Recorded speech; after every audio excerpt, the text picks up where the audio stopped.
Olá, olá! Sejam bem-vindos a mais um episódio do Juridioquê, aquele conteúdo jurídico simplificado para você. Tudo aquilo que você sempre quis saber e nunca ninguém te contou, você achou difícil de entender, a gente vai traduzir aqui para vocês. Eu sou a Jéssica, sou advogada, uma fã da simplificação do direito. E hoje tem um convidado especial, como vocês sabem, né? Todos os nossos convidados são especiais, mas esse mais ainda porque ele não é só um profissional super reconhecido, ele também agora é meu sócio lá na Cielo Sociedade de Advogados. Recebo aqui com todo carinho o Rodrigo Bacha, ele que é especialista em direito do trabalho e direito bancário.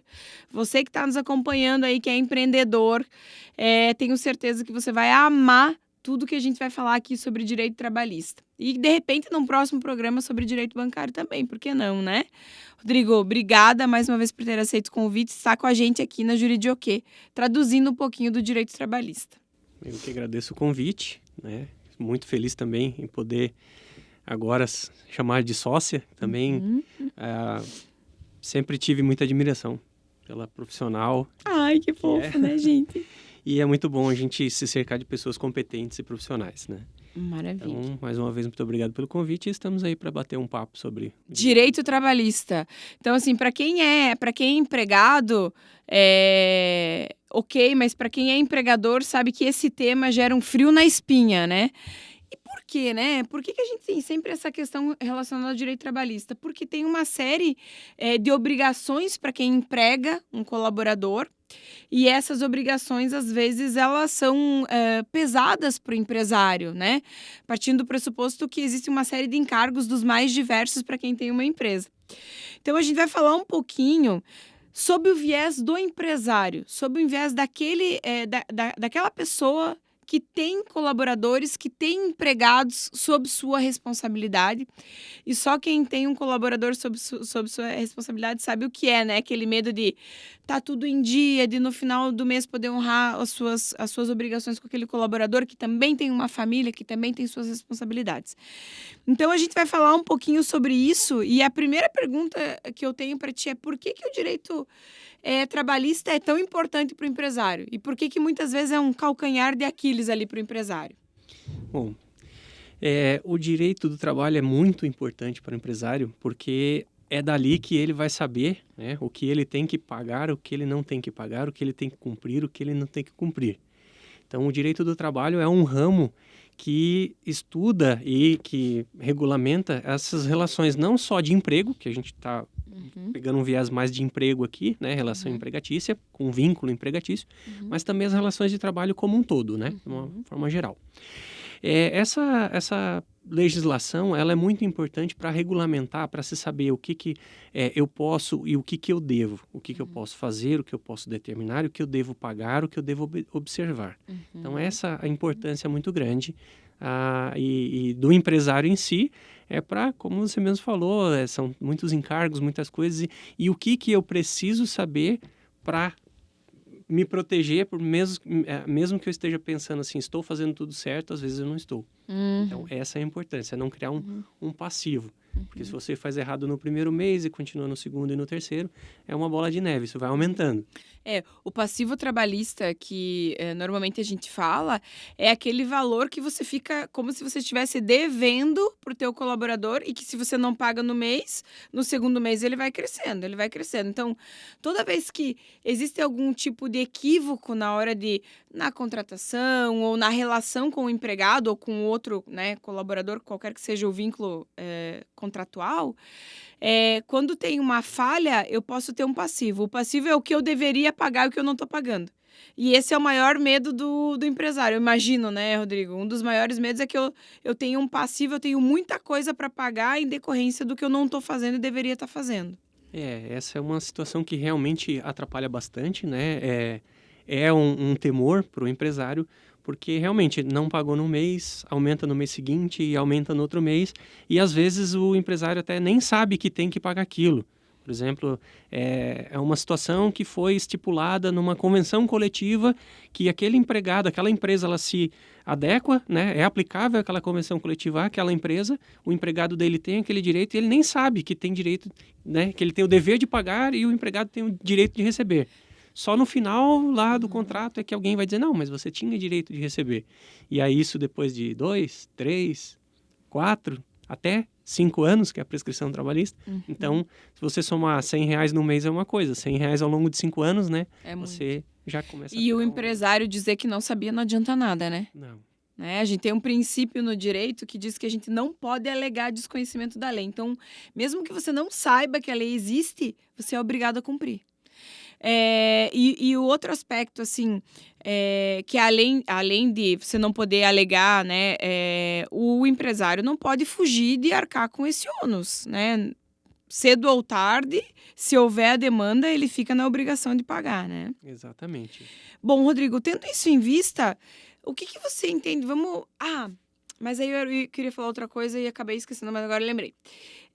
Não só o empresário tem essa obrigação, mas como é que fica aquele empresário? Ele deve estar se perguntando assim, né? Quem tem colaborador ou quem tem algum tipo de contratação. Tá, mas como é que eu vou saber tudo, né? São 5 milhões de normas vigentes nesse país. O que você recomenda para o empresário, assim? Pelo menos um advogado consultivo? Com certeza. A fim de evitar qualquer problema, seria interessante que o empresário, antes de contratar, ele procurasse um advogado especialista na área trabalhista, que pudesse esclarecer as dúvidas dele, para ele iniciar.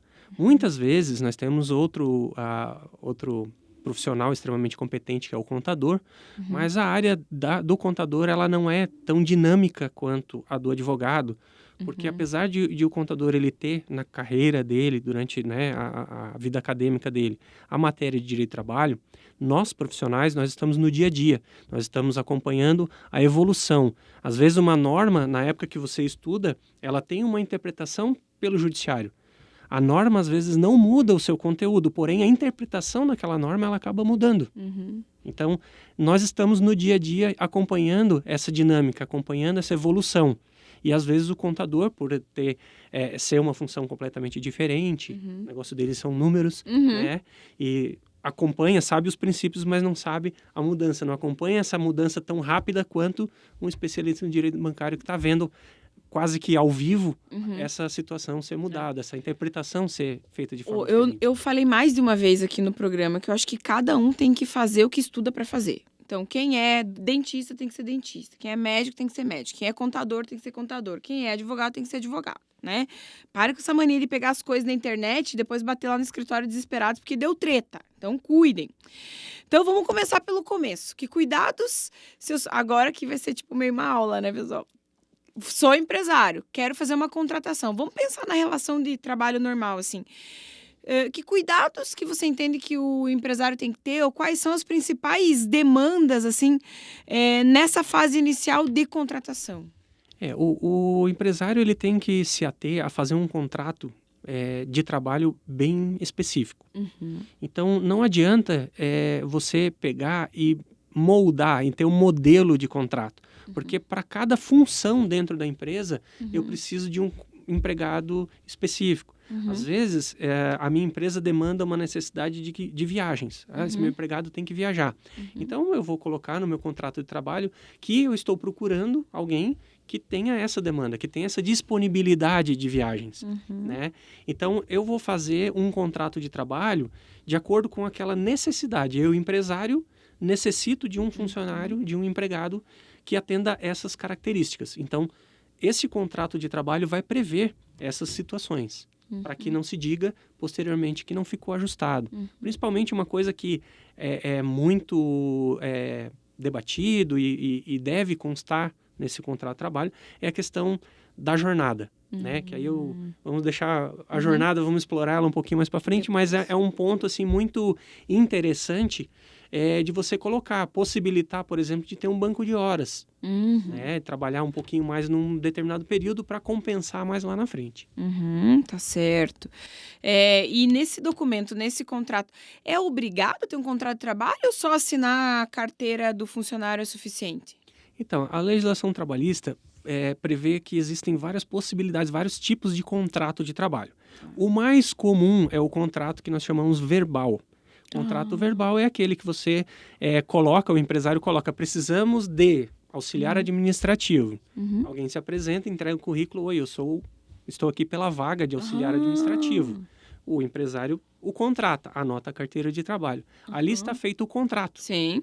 O registro verbalmente está ajustado. O que se ajusta? Salário, carga horária, disponibilidade, onde trabalha, como é que vai direitos e ser. obrigações. Exatamente. Verbalmente. Verbalmente, nada escrito. Então aí, se é verbal, uma parte pode interpretar o que foi dito de uma forma e o outro interpretar de outra forma. Exato. Ainda que seja a mesma coisa a ser dita. Né? Então, por isso a importância. Existem várias formas do contrato de trabalho, né? Mas a mais comum é essa mesma, a verbal, a não escrita, né? E geralmente por tempo indeterminado. Sim, mas o contrato escrito também pode ser uma opção. E aí, nesse caso, até proteger um pouco mais o empresário no sentido de que podem ficar claras as regras, assim, né?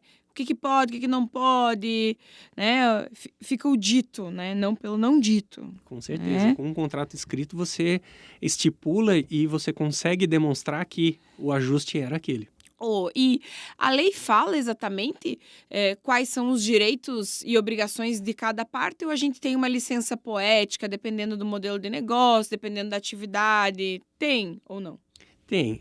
Na realidade, a lei ela determina a CLT, ela traz os direitos mínimos. Tá. Pessoal, CLT é Consolidação das Leis Trabalhistas. A gente adora uma sigla. Consolidação das Leis Trabalhistas, é a CLT.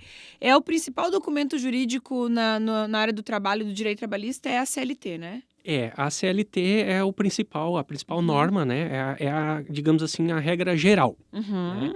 Porque, a depender da profissão, ela tem uma lei específica. Por exemplo, o aeronauta. Né? O aeronauta tem a lei específica do aeronauta. A empregada doméstica, Lei Complementar número 150, ela tem uma legislação específica só para regulamentar a profissão de doméstica. Então, a nossa licença poética ela é um pouco limitada ao que a lei permite. Ao que a lei permite, exatamente. Então, nós temos ali, na CLT, os direitos mínimos. Existem, como eu falei, as profissões que são as regulamentadoras de profissões específicas. Porém, nós também temos a figura das convenções e acordos coletivos de trabalho, que eles servem para ajustar pequenos detalhes, pequenos ajustes entre a função específica, né, e a empresa. Então, ali são ajustados alguns direitos e algumas flexibilizações desses direitos a encaixar um no outro. Então, a empresa flexibiliza alguns direitos trabalhistas para que o empregado consiga se adequar àquilo que ela precisa. Em contrapartida, ela concede alguns direitos que não estão previstos na CLT ou em legislação específica. Beleza. Para contrapor. Tá.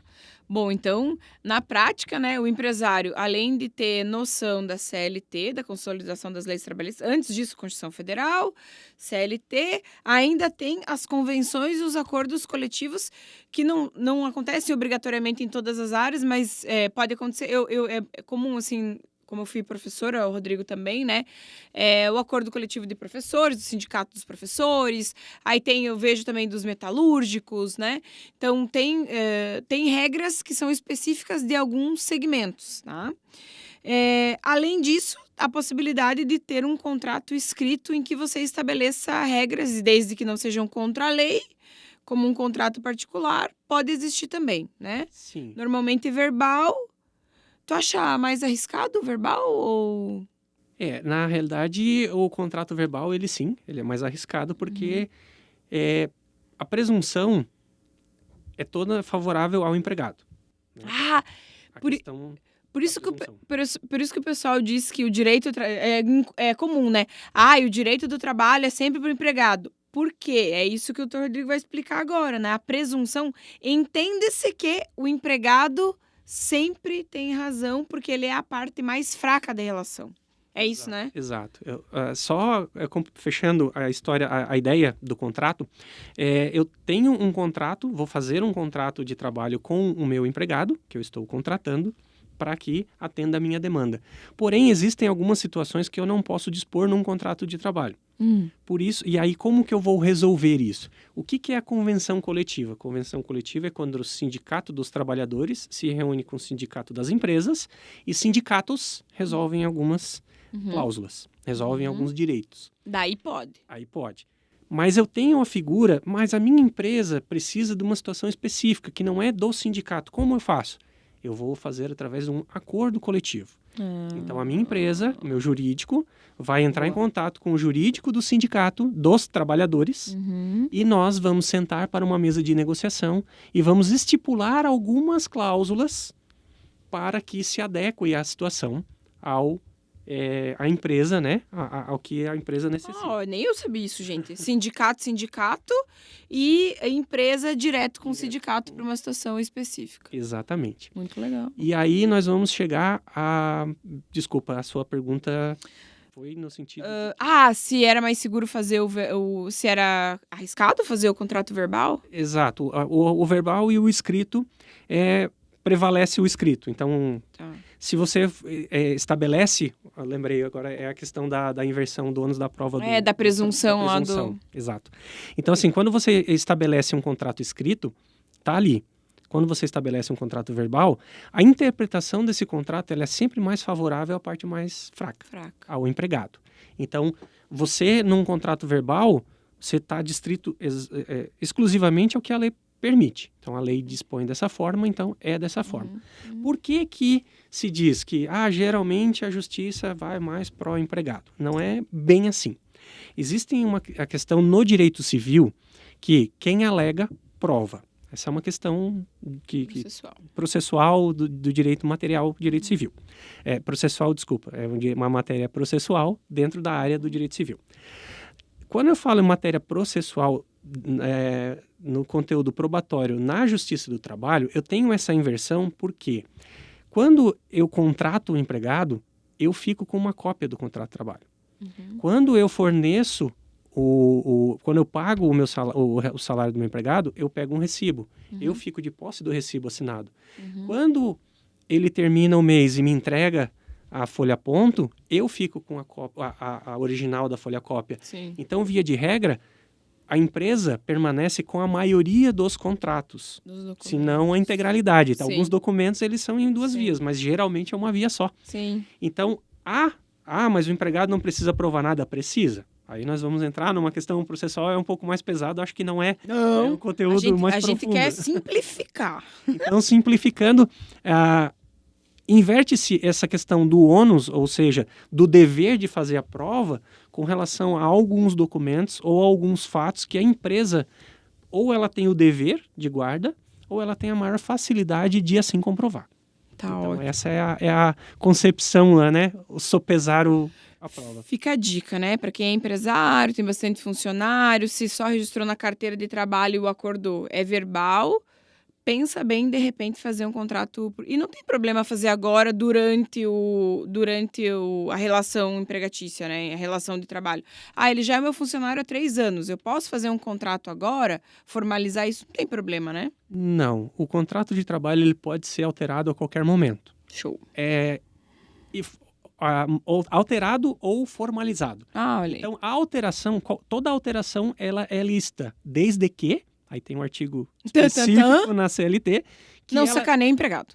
Exato. Olha, em linhas gerais é essa aí, que não seja prejudicial ao empregado. Se houver alguma alteração que traga algum prejuízo ao empregado, essa alteração é nula. Vou dar um exemplo que dói no bolso. Adoro. Contratei alguém para trabalhar para mim 8 horas diárias. Lá na frente não preciso mais 8, agora eu vou reduzir para 6. Vou lá, reduzo a carga horária, reduzo proporcionalmente o salário. Posso? Não. Olha, especial! Nem eu sabia essa também. Estou aprendendo que nem vocês. Não pode, mas ele vai trabalhar menos, aí faz como? Aí você pode reduzir a carga, mas manter o salário. Olha só, fica a dica, viu? Se alguém tem uma situação parecida, precisa reduzir carga horária do colaborador. Às vezes até quer reduzir, até para reduzir o salário, né? Não pode. Não pode. Temos a situação específica do Covid, que foi algo excepcional, inusitado, né? excepcional, transitório, que aí tiveram regras próprias, né? Mas na média, Voltou tudo ao normal depois do Covid. mais ou menos.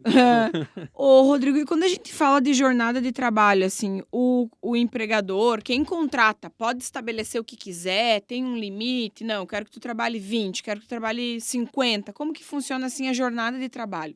E pode trabalhar em qualquer horário? Como que é? Então, é uma coisa bem interessante, é bem legal. Tá? Bem legal. Bem legal. O especialista em direito do trabalho falando que é bem legal. Pessoal, é o mínimo que eu espero, né?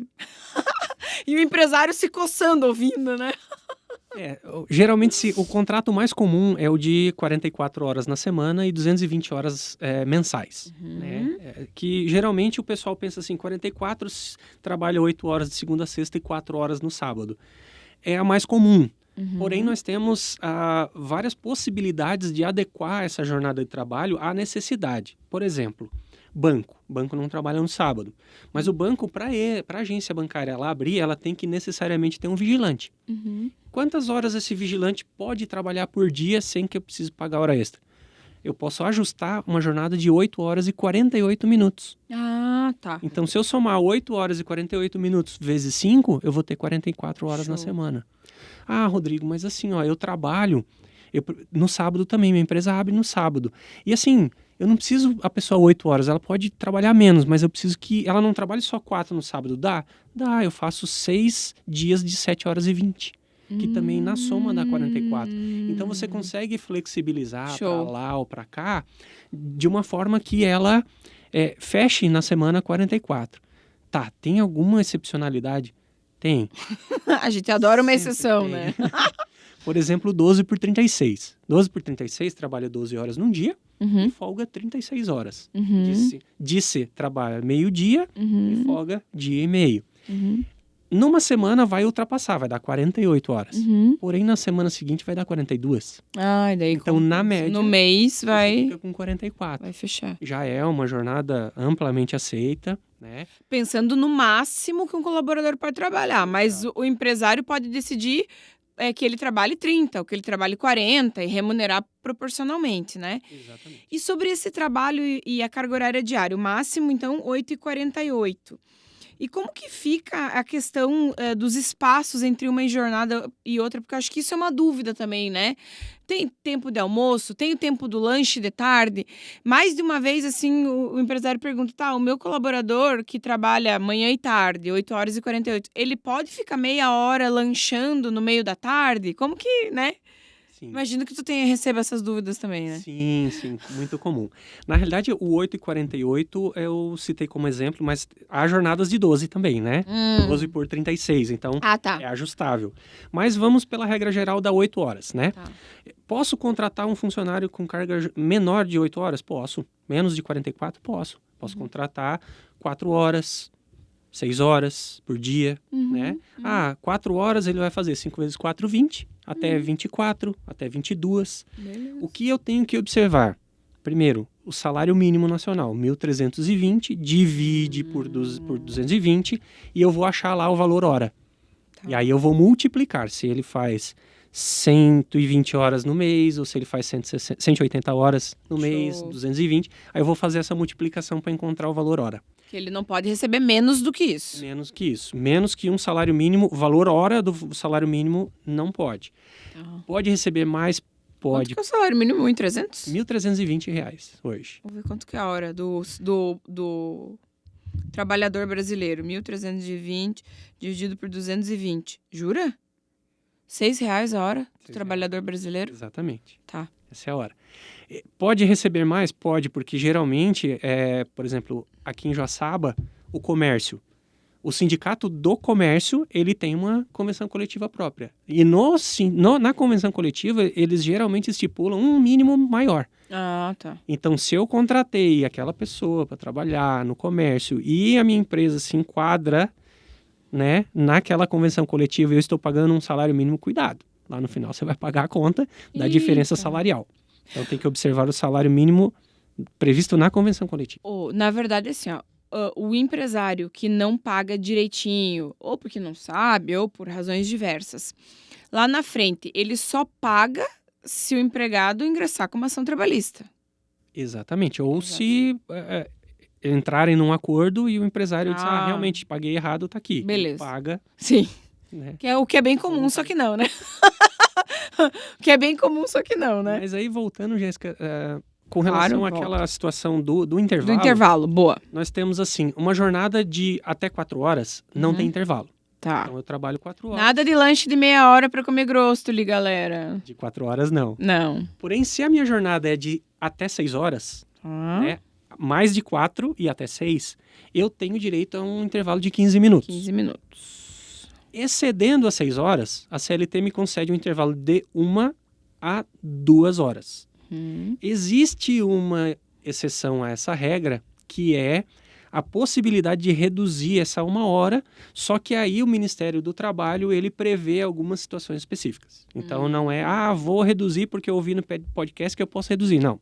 Você tem que atender a uma série de normas que está lá no artigo 71, dos parágrafos do artigo 71. Então, tem que ajustar, a empresa tem que ter refeitório, é uma série de Exigências para poder reduzir Exatamente. desse mínimo que é 1 hora. E ter autorização do Ministério do Trabalho. Não é Gente, faz 1 hora e tá tudo bem, né? Exatamente. Beleza. E então tá aqui regras de descanso, beleza. Além dos intervalos, outra questão que eu acho que é uma dúvida bem grande diz respeito aos benefícios que o colaborador tem, né? Que o funcionário tem. Seja vinculado a férias, seja vinculado a 13º salário. Como que funciona isso? Então, as férias, as tão merecidas férias, nós calculamos da seguinte forma.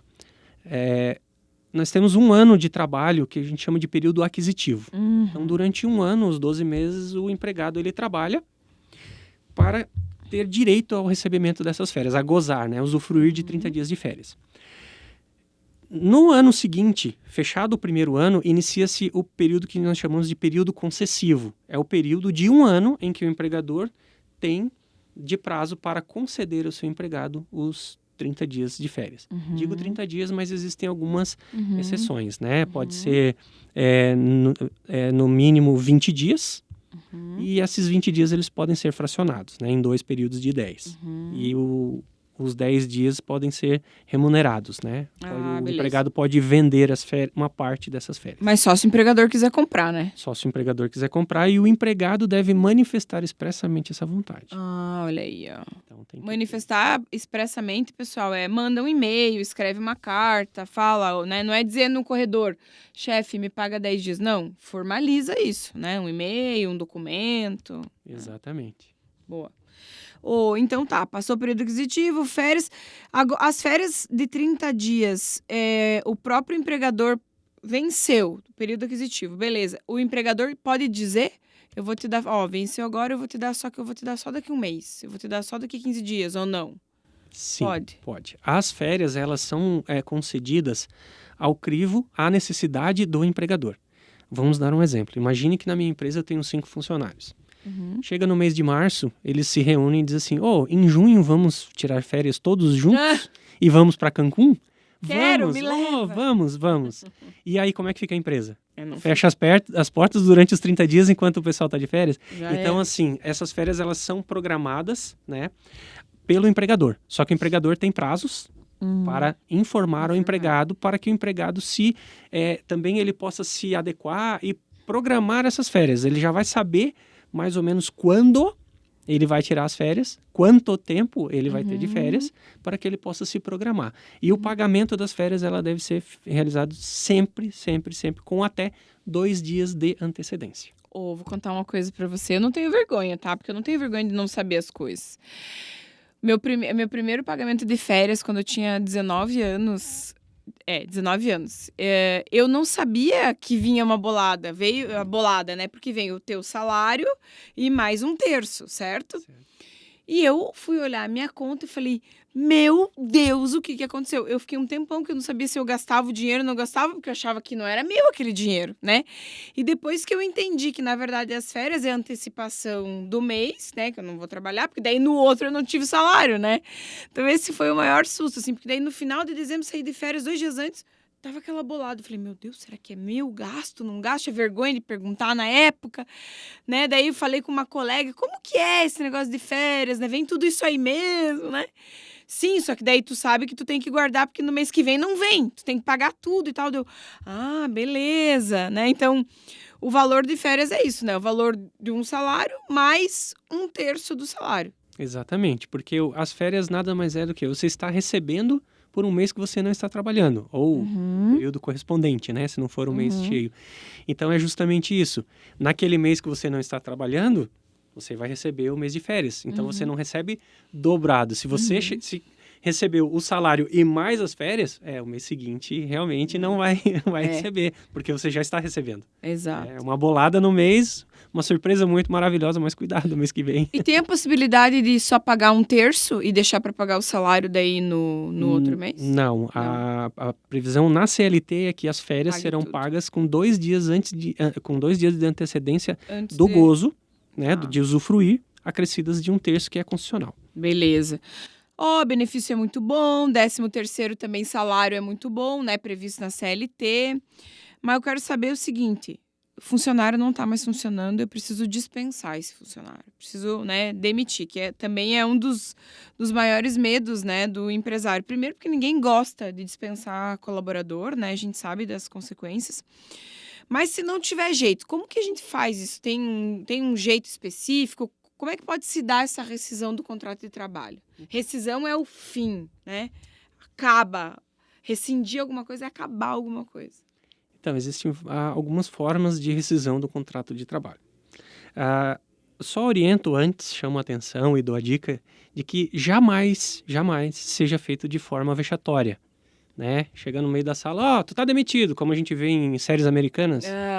Tá demitido, né? Isso aí. Não faça, não faça porque pode... Nunca na vida, Nunca, pessoal, exato. né? Assim, ó, uma regra de ouro, assim, na vida. Nunca humilhe os outros. De nenhuma maneira. Nunca.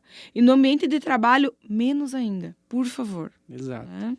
Então, a forma correta de você demitir um colaborador, né, fazer a rescisão do contrato de trabalho dele, é chamá-lo, aplicar o que a gente chama de aviso prévio, né, elaborar um documento, formalizar, porque só vale se ele for formalizado, dizendo o seguinte: olha, a partir de hoje você está cumprindo, vai ter início o cumprimento do teu aviso prévio, que nada mais é a comunicação que daqui a um determinado tempo, esse empregado vai deixar de fazer parte da empresa. Tá, e que tempo é esse? Quanto tempo é o aviso prévio? Aí tem uma outra situação, que houve uma alteração legislativa em 2012, que antigamente era 30 dias. 30 dias para a empresa, 30 dias para o empregado. Não é mais? Não. A partir de 2012, para cada ano completo de trabalho, acresce-se 3 dias no aviso. 1 ano, 33 dias. 2 anos, 36 dias. E assim, respectivamente, até o limite de 60 dias. Show. 60 ou 90 dias. Agora, me falhou, mas ele vai acrescendo 3 anos a cada... 3 dias a cada ano. A cada ano trabalhado. De trabalho, exatamente. Olha aí. Aí você diz assim, tá, mas espera aí, vale para ambos? Porque a CLT prevê, não cumprido o aviso prévio pela empresa, indeniza. Não cumprido o aviso prévio pelo empregado, desconta. Daí desconta? Mas e aí, e esses 33 dias, 36, todo, a CLT ela fala, porque a CLT é mais antiga, ela faz menção ao aviso prévio daquela situação dos 30 dias. 30 dias. Há uma divergência jurisprudencial muito grande dizendo que quando é do empregado só pode descontar 30 dias. O resto eu indenizo. Só posso exigir o cumprimento de 30. De 30. Mas se é o empregador... Se é o empregador tem que pagar. Tudo. Essa vida de empregador, né? É isso aí, gente. Mas é bom. É ruim, mas é bom. Então, eu posso demitir, aviso prévio, cuidado com, né? Acho que a maneira como se faz isso. Outra coisa que eu acho que é muito legal, assim, que é o cuidado quando você dispensa o colaborador, né? Por quê? Às vezes você dispensou um colaborador ou ele pediu para sair, tá tudo bem, mas é uma situação crítica. É um colaborador estratégico, que tem informações estratégicas, né? Então, eu sou obrigada a fazer ele cumprir sempre os 30 dias? Não. Daí, nesses casos, talvez valha a pena assim, ó. Valeu, amigão. Tá aqui teus 30 dias. E já tira acesso aos arquivos, né? Eu, olhando para a proteção de dados, né? Antes de dispensar o colaborador, você já vai lá e tira acesso ao sistema, tira acesso aos arquivos que são estratégicos, porque eventualmente esse colaborador pode ficar chateado de ter sido mandado embora, né? Sim. Então, acho que essa é uma atitude preventiva importante. Boa dica. E existem várias situações, né? Vários tipos de rescisão. Ela pode ser por iniciativa do empregador, por iniciativa do empregado, por justa causa, por rescisão indireta ou por acordo mútuo entre as partes. Nossa, muita opção. Tá, quando o empregado quer, beleza. Quando o empregador quer, beleza. Como que funciona, por comum acordo, beleza também, mas como que funciona a justa causa e rescisão indireta? Então, a justa causa, existe na CLT, no artigo 483 e 482, as situações. Um é a rescisão por justa causa, que quando o empregado comete alguma daquelas falhas que estão ali previstas, o empregador ele pode demitir por justa causa. Porém, depende da gravidade dessa falta que ele cometeu, porque não é direto a justa causa. A CLT prevê que eu posso ter uma advertência, pode ser verbal ou escrita, eu posso aplicar a penalidade de suspensão e, por fim, que é a mais gravosa, rescindir o contrato por justa causa. Por outro lado, o empregado que não esteja também, aí tem o rol no 483 ali, o empregado que não esteja tendo o seu contrato de trabalho cumprido, ou que o empregador esteja exigindo trabalho excessivo, mais do que o empregado pode, por exemplo, uma carga superior ao que ele pode transportar, algo assim. Então, algumas situações podem ensejar o quê? Do empregado motivar essa rescisão. Assim, não. E qual que é a diferença disso? A diferença é porque os efeitos é como se o empregador estivesse mandando o empregado embora sem justa causa, com um aviso prévio indenizado. Os direitos. O que o empregado... Os meus direitos, pessoal. É isso aí. Eu quero saber dos meus direitos. Então, quando é justa causa, ele tem menos direitos. Exato. Porque ele deu causa à demissão. Daí fica a dica para quem é empresário e está nos ouvindo, que não dá para fazer a justa causa direto. Se o empregado já está descumprindo regras, o ideal é... Procurem sempre um advogado que entenda do negócio, tá? Mas, assim, o ideal é faz advertência, depois segunda advertência, suspende, para não vai direto para... Vai alertando ele que a conduta dele não está adequada. E aí também você pode prever, se tiver um contrato de trabalho escrito, outras condutas esperadas e alerta ele, esse aqui é o teu contrato, isso eu espero de ti. E se você não fizer, tem essas consequências. Eu sempre acho assim que eu não sou especialista em direito do trabalho, por óbvio, né? Mas eu entendo que em qualquer ramo do direito, em qualquer ramo da vida, a transparência é a chave para tudo. Concordo. Seja numa relação pessoal, profissional, deixa claro para o teu empregado o que você espera dele na atividade trabalhista. Né, nessa relação contratual, olha, essa é a conduta que eu espero. Não teve a conduta, adverte. Eu não vou advertir, porque você não vai advertir, depois você não vai conseguir mandar por justa causa. Faz advertência, faz um papel, adverte, é pedagógico, é importante e te protege como empresário. E você que é empregado, não dá causa para receber a advertência, por favor. Uma das situações que é muito comum de se estabelecer no contrato escrito de trabalho e que não há uma previsão na CLT é a questão do uso do celular. Então, essa é uma treta boa, né? Exatamente. E veda-se, e no contrato de trabalho está lá. Às vezes você contrata, por exemplo, um cozinheiro. Contratei um cozinheiro para trabalhar num restaurante. Aí o cozinheiro, 11h30 da manhã, o restaurante cheio e ele respondendo o WhatsApp. Grupo da família. Cadê o arroz? Cadê o feijão? Tá queimando. Olha lá. Ou procurando receita, né? Aí eu recomendo-se que procure antes de começar a trabalhar, né? Boa. Mas aí no contrato por escrito a gente pode definir isso. Sim. Né? Sim. E assim, não constrange, né? Você dizer pro cara que você quer que ele trabalhe no horário de trabalho e não fique no celular, né? A não ser que tenha alguma coisa excepcional, né? Uma causa... Enfim. Pelo contrário, né? Existem algumas situações em que o uso do celular ele pode inclusive prejudicar e causar possivelmente até um acidente no local de trabalho. Olha. Dependendo do que, por exemplo, o motorista profissional. Sim. Então, nós pensamos assim, direito do trabalho como chão de fábrica. Não, direito do trabalho, ele... Todos os níveis. Todas as profissões, né? Exato. Ela tem... médico, pensou? Um médico, exatamente. Está fazendo a cirurgia, toca o celular. Peraí, só um pouquinho. Nossa. E vai atender. Então, tem situações e situações, né? Tá. E que aí é um exemplo de o que eu posso colocar no meu contrato de trabalho. São essas situações. Há um tempo atrás, Rodrigo, tu deve ter acompanhado uma polêmica de um grande banco aí que o pessoal estava dizendo que era assédio moral exigir... porque o banco, na oportunidade, mandou uma mensagem para os colaboradores dizendo que esperava algumas condutas do colaborador, assim, tipo ir de banho tomado, desodorante passado, não ir de calça rasgada, né? Não exigiu o uniforme, mas falou de um conduta. E isso foi uma polêmica, assim, na internet. Várias pessoas dizendo isso é assédio moral, né?